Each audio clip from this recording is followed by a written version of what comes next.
రామగుండం నియోజకవర్గంలోని ప్రభుత్వ పాఠశాలలో విద్యార్థులకు నాణ్యమైన విద్యతో పాటు అన్ని వసతులు కల్పిస్తున్నామన్నారు ఎమ్మెల్యే రాజ్ ఠాకూర్. పెద్దపల్లి జిల్లా గోదావరిఖని ప్రభుత్వ బాలికల పాఠశాలలో ఎన్టీపీసీ ఆధ్వర్యంలో సైకిళ్ల పంపిణీ కార్యక్రమం నిర్వహించారు.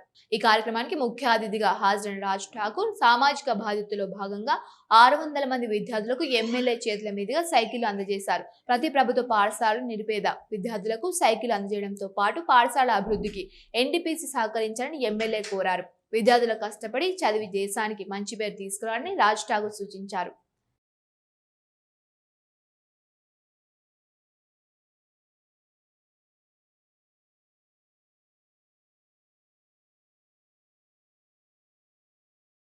పెద్దపల్లిలో స్కూల్స్ డెవలప్ చేయాలి సార్. మనం ఏం చేద్దామంటే ఎన్ని కోట్లైనా పెట్టేద్దామన్నాం. ఈరోజు రాష్ట్రంలో 36వ స్థానంలో మనం ఉండే మన జిల్లా 36వ స్థానంలో ఉన్న మనం 3వ స్థానానికి వచ్చినాం.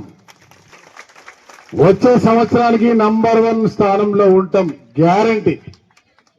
స్కూళ్ళలో కావాల్సినటువంటి మౌలిక వసతులు, కంప్యూటర్స్, డిజిటల్ బోర్డ్స్ కూడా ఇస్తా ఉన్నాం.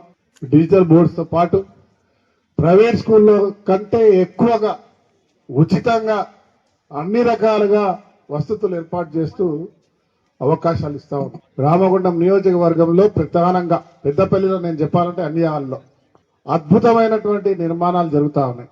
ఇంటిగ్రేటెడ్ స్కూల్ 230 కోట్లతో రామగుండంలో కడతా ఉన్నాం. Integrated means what? అన్ని ఒక ప్రాంతంలో ఉండేటువంటి ఆలోచన రేవంత్ రెడ్డి గారిది, నాది, ఇంకెవరిదైనా కులాల పేరుతో విభజన చేసే కార్యక్రమం